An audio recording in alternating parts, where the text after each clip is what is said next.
Hello friends, welcome to our channel Sunita with Sunita, जहां आप सुन रहे हैं नीलोत्पल मृणाल द्वारा लिखित उपन्यास डार्क हॉर्स। अब तक के अध्याय में हमने जाना कि संतोष के कमरा मिलने की खुशी में गुरु के रूम पर पार्टी देता है, जहां वह शराब और चिकन के महत्व को जानता है। उसे ये पता चलता है कि शराब बुरा नहीं होता, बल्कि आदमी बुरा होता है। वह इस ज्ञान के ओज भरी ज्ञान के ओज स्रोत होकर एक बार फिर उसका भी मन कर जाता है कि वो भी थोड़ा सा छू ले, पर नहीं, वह स्वयं पर नियंत्रण प्राप्त कर लेता है और रात भर के ठहाकों से हंसता हुआ वह वहीं सो जाता है। चलिए आगे चलते हैं, सुनते हैं चैप्टर 10, डार्क हॉर्स। चैप्टर 10। संतोष सुबह होने से पहले ही अपने कमरे पर जाकर सो गया था। बाकी लोग वहीं गुरु के कमरे पर फर्श पर लेटे हुए थे। अचानक मनोहर उठा और जल्दी जल्दी जाने को उसे याद आया कि आज गांव से उसके चाचा आने वाले थे। 10 बजे की ट्रेन आनी थी। नए रेलवे स्टेशन पर 8:30 बज चुके थे। मनोहर कमरे पर पहुंचकर सीधे फ्रेश हुआ, ब्रश किया और स्टेशन निकल पड़ा। ट्रेन आने में अभी आधा घंटा विलम्ब। मनोहर ने मोबाइल पर तभी राय साहब का नंबर घुमाया। हेलो, अरे महाराज कहाँ हैं आप? उठ के किधर निकल लिए? राय साहब की आवाज़ है। हमारे चाचा आने वाले हैं, एकदम ध्यान से उतर गया था, उन्हीं को लेने आया हूँ स्टेशन, मनोहर ने कहा। अरे भरत जी कह रहे थे कि आज शाम इनके कमरे पर महफिल जमे, नई दोस्ती की खुशी में पार्टी देना चाह रहे थे। कितने बजे आइएगा बता दीजिए। राय साहब आप लोग कर दीजिए, हम नहीं आ पाएंगे। चाचा आए हैं, रात भर बाहर रहें या पी पा के आए तो सब गड़बड़ा जाएगा। बाबू जी को खबर जाती भीड़ न लगेगी। बात करिए आज, मनोहर ने कसक के साथ कहा और फोन काटा। मनोहर मन ही मन चाचा के आने के बाद की प्लानिंग सोच रहा था। उसके मन पर जोर देकर सोचा तो तुरंत याद आ गई। उसने तत्काल अपने फ्लैट में रहने वाले लड़के को फोन मिलाया और कहा, यार आज जरा एक तंदूरी खरीद कर मेरे दरवाजे के नीचे डाल देना, अभी के अभी प्लीज। उसे फोन करने के बाद तुरंत मनोहर ने अखबार वालों को फोन लगाया और कहा, हाँ सेवक राम जी, कल से 3 दिन दैनिक भास्कर की जगह द हिंदू डाल देना मेरे यहाँ। जी ठीक है, कोई आया है का घर से? अखबार वाले सेवक राम ने उधर से कहा, हाँ वही समझो, मनोहर ने निर्लज्जता से कहा और फोन काट दिया। असल में अखबार वाले भी इस बात को जानते थे कि कई ऐसे लड़के हैं जो किसी मेहमान के कमरे पर आने पर भी अंग्रेजी अखबार मंगवाते थे। इतने में ट्रेन आकर प्लेटफॉर्म पर रुकी। कोच नंबर S5 से उतरते हुए 2 बड़े बैग लिए और बाह में झोला लटकाए चाचा जी दूर से ही मनोहर को दिख गए। जी चाचा जी, चरण स्पर्श, मनोहर ने पहुंचते ही पांव छूकर कहा। खुश रहो, लो पहले ये झुलवा पकड़ो जरा और बैगवा धरो, हम जरा पेशाब करके आते हैं। अभी तो ट्रेन से उतरे, अंदर बाथरूम नहीं कर दिया था जो यहाँ स्टेशन पर दक्षिणी ध्रुव खोज रहे हो, मनोहर ने मन ही मन सोचा। मनोहर वहीं खड़ा चाचा का इंतजार करता रहा। मुझे 10 मिनट बाद चाचा वापस लौटे और कहा कि साला यहाँ तो जगह ही नहीं है, चलो तुम्हारे डेरा पर ही चलूंगा। चाचा ने झोला उठाते हुए कहा, चाचा ट्रेनों में काहे नहीं कर लिए? मनोहर ने पूछा। छी छी, ट्रेनों में बाथरूम जाने लायक है का? कैसे घुसता है लोग उसमें? अरे तुमको का बताएं, हम तो नबिहारी में ही दाबे हुए हैं। अब इतना बात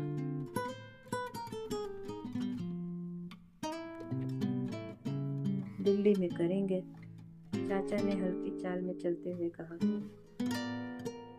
चाचा का भारी भरकम झोला झमटा देखकर मनोहर ने मेट्रो की जगह ऑटो से जाना बेहतर समझा। वह चाचा के जिज्ञासु स्वभाव से भी परिचित थे। मेट्रो में जाने पर टोकन से लेकर स्वतः दरवाजे के खुलने और बंद होने तक के सभी वैज्ञानिक कारण वाले सवाल वे खोद खोद कर पूछ सकते थे। मनोहर के चाचा किडनी के मरीज थे। गांव में सबने समझाया, दिल्ली जाकर एम्स में दिखा लीजिए, जब वहाँ मनोहर का डेरा ही है तो रहने खाने की कोई दिक्कत होगी ही नहीं। दिल्ली में रहने वाले छात्रों के साथ यह एक सामान्य समस्या थी। इस साल भर कोई न कोई परिचित इलाज कराने दिल्ली आता रहता था। इसका मूल कारण अच्छे चिकित्सक से दिखवाने से ज़्यादा इस बात की निश्चिंतता होती थी कि हमारा पहचान वाला एक लड़का दिल्ली रहता है और रहने खाने की चिंता नहीं। एक बात और थी, इलाज कराने व्यक्ति को फोकट में एक स्मार्ट पढ़ा लिखा गाइड और हेल्पर मिल जाता था जो आईएएस की तैयारी करता है। मनोहर भी चाचा के आने का प्रयोजन जान ही रहा था। सोच रहा था कि सुबह तड़के उठकर एम्स निकलना होगा। लाइन में भी हम ही को लगना होगा। चचवा को खाली किडनी दिखवाने पहुंचा दिए हैं, बाकी तो सारा समस्या हमरे ही कपार है। तब कैसा चल रहा है तुम्हारा तैयारी मनोहर? चाचा ने ऑटो चलते ही पूछा। ठीक है चाचा, बस देखिए इस बार हो जाना चाहिए, मनोहर ने कहा। रास्ते में कोई भी इमारत देखते ही चाचा उसकी स्थापना का दिवस पूछते। कोई चौराहा मिलते ही सड़क दिखाकर पूछते कि ये सड़क किधर जाएगा। मुखर्जी नगर पहुंचते पहुंचते लगभग 150 प्रश्न पूछ लिए थे चाचा ने। मनोहर ऑटो से उतरा तो ऐसा लगा जैसे परीक्षा हॉल से पीटी का प्रश्न पीटी देकर निकला। कमरे पर पहुंचते ही ऑटो वाले को चाचा ने पैसे दिए। तब तक मनोहर बैग और झोला लिए ऊपर की सड़क चलने लगा। उसके चाचा भी। कितने का डेरा है ये? कमरे में घुसते ही पहला सवाल दागा चाचा ने। जी 4,500 का, बिजली पानी प्लस है, मनोहर ने बैग रखते हुए कहा। बाप रे, इतना जी? साला सोना के भाव में डेरा मिलता है यहाँ, चाचा ने लगभग चीखते जैसे कहा। और नहीं तो का, इतना संघर्ष कर रहे हैं हम यहाँ ये महंगाई में, तो हम नहीं जानते हैं चाचा। सबको लगता है कि दिल्ली में फुटानी कर रहा है बाप के पैसा पर। मनोहर ने अपने बल में स्पर्शी धारावाहिक का पहला एपिसोड सुनाते हुए कहा। अरे बाथरूम क्यों है तुम्हारा? चाचा को अपना दबा दर्द याद आया। यही तो है, इधर कर लीजिए बाहर निकल कर, मनोहर ने रूम के बाहर गली में इशारा करते हुए दिखाया। चाचा बाथरूम होकर आए। आते ही उनके मुंह से निकला, यही तो बाथरूम था का, तो इसी में रोज जाते हो? ट्रेनों से तो थोड़े ही ठीक था, कितना आदमी जाता है इसमें भी। गाँव देहात के खुले वातावरण से आए आदमी के लिए यह समझना बिल्कुल मुश्किल नहीं था कि पास मनोहर का बाथरूम भी सार्वजनिक शौचालय था, जिसे उसके अलावा फ्लैट के और 7 लड़के उपयोग में लाते। चाचा शेयरिंग है फ्लैट के लड़कों से। अपना सेपरेट बाथरूम वाला रूम लेंगे तो 8,000 में मिलेगा, मनोहर ने दर्जे बाथरूम बयां करते हुए कहा। और ये खाना वाना कहाँ बनाते हो? चूल्हा सिलेंडर कुछ है कि नहीं?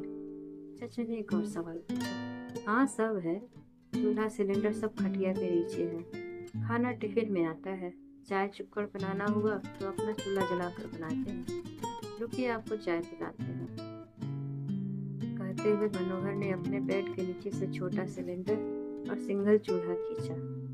एक सिविल अभ्यर्थी का यह संघर्ष देख चाचा का दिल पर सूझ गया। उन्होंने तुरंत चूल्हा बेड के अंदर ढकेला और कहा, नहीं, चलो चाय बाहर ही पी लेंगे, कुछ खाने का भी मन होगा तो लेते आएंगे। मनोहर ने चैन की सांस ली। न दूध था, न चाय पत्ती, न चीनी और न सिलेंडर में गैस। असल में पेय के तौर पर कभी भी मनोहर ने चाय लेना उचित भी नहीं समझा। उसकी जगह पर वह हमेशा रेडीमेड ठंडी बोतल प्रेफर करता था। चाचा जी ने बैग खोलकर अपना ब्रश, तौलिया, जांघिया, गंजी निकालने लगे। ट्रेन से उतरे थे, उससे नहाना चाहते थे। अभी अपना सादे सामान लेकर मुड़े ही थे कि उनकी नजर दीवार पर सटे बड़े बड़े पोस्टरों पर पड़ी। एक तरफ की दीवार पर लेडी गागा, शकीरा और ब्रिटनी स्पीयर्स के पोस्टर से कवर थी, वहीं दूसरी तरफ स्वामी विवेकानंद और एपीजे अब्दुल कलाम की तस्वीरें चिपकी हुई। ये सब का साटे हो भतीजा? की फोटो है? चाचा ने हल्की मुस्कान के साथ पूछा। ये लोग खाली अंग्रेजी में गाते हैं, ये सब हॉलीवुड की गायिका है। दुनिया में बड़ा नाम है इन लोगों का। आपके अनुराधा पौडवाल और साधना सरगम से तो 1 करोड़ गुना नाम है। वो तो यहाँ तैयारी करने आए थे ना, तो इन लोगों के बारे में पता चला। नहीं तो मामूली गांव देहात में कई लोग का नाम ही नहीं सुने होंगे। आर्ट और कल्चर में भी उनसे प्रश्न पूछ देता है कभी कभी, ऐसे थोड़े न लगाया है। मनोहर ने झेपते हुए सही पर इन देवियों के महत्व को समझाते हुए अपनी बात रखी। अच्छा,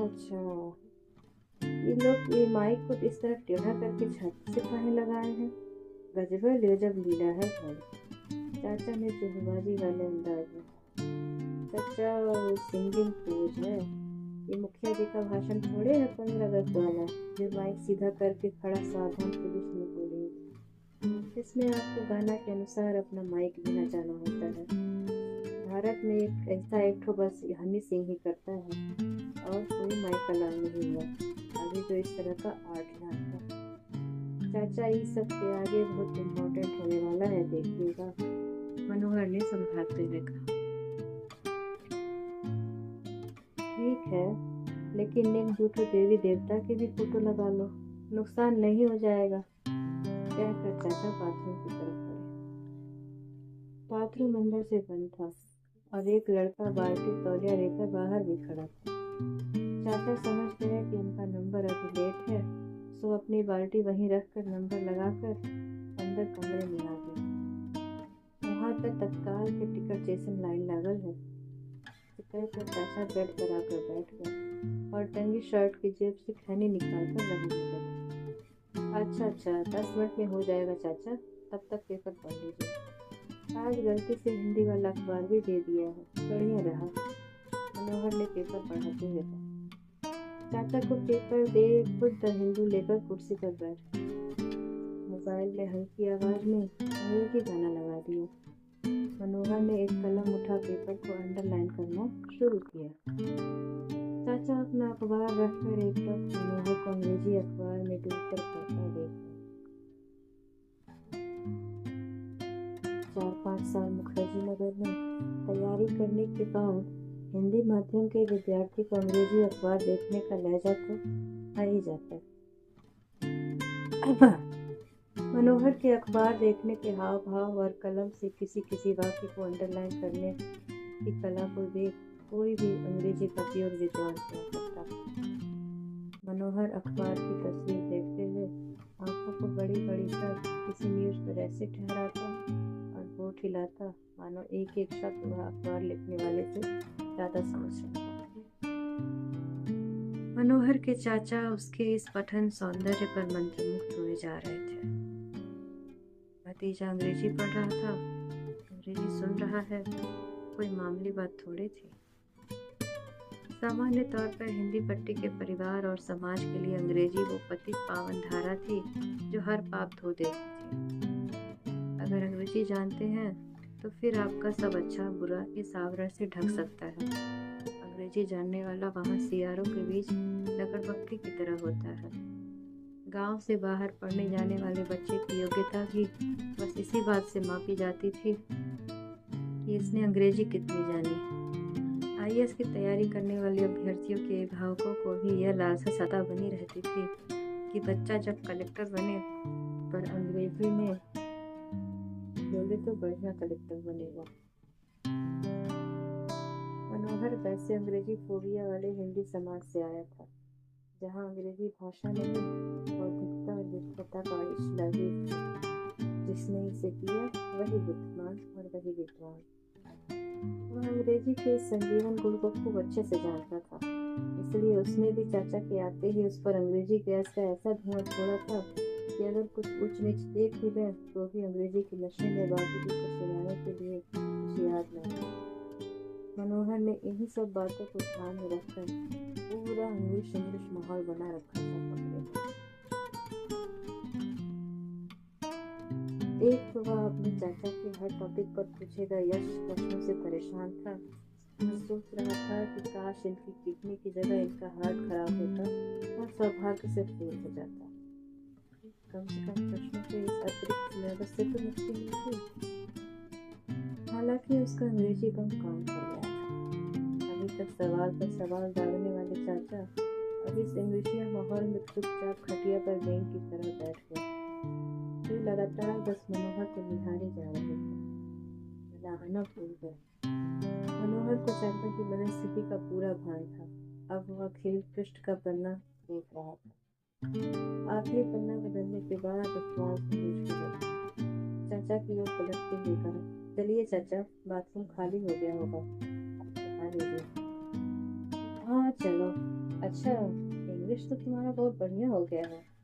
हाँ, यहाँ की पढ़ाई लिखाई में तो होना ही है। मनोहर अब समझ चुका था कि उसका इंग्लिश के मिजाज गायब हो चुका है और अब चाचा थोड़े शांत हो रहे हैं। चाचा नहा कर आए और अब बाहर घूमने की इच्छा व्यक्त की। मनोहर जानता था कि अभी 3 दिन उसे चैन नहीं मिलने वाला। उसने विस्तार से बताया कि दिन भर में उसे 3 क्लास के अलावा एक टेस्ट की स्पेशल क्लास भी देनी पड़ती, लेकिन वे चिंता न करें, वह उनके लिए सारी कक्षाएं छोड़ देगा।